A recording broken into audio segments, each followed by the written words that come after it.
canan. Ay gödülünün sana can diyeninin, edilen sürünün seni canan.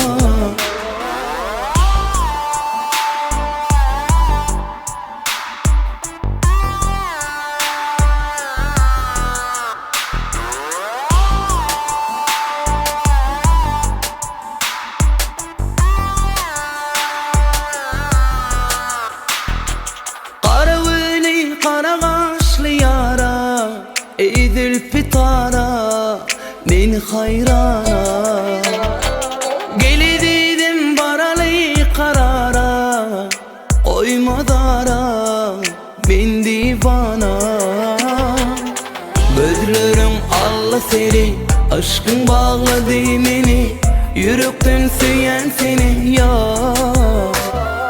Kara bıdım Allah'ı seni, aşkın bağladı beni, yürekten süyen seni ya.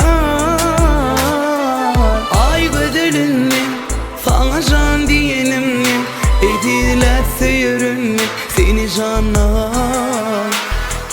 Ay gödülünün sana can diyenim, ediler seyirün seni canan.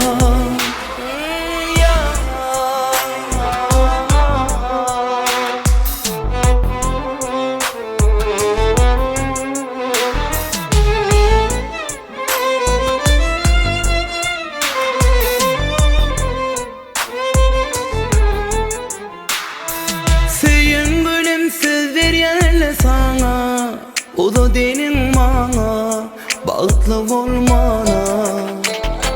Gözlerime min bakayım kana, dermanlar cana, yeni yaşamana. Gözlerim Allah seni, aşkın bağladı beni, yürekten süyen seni ya.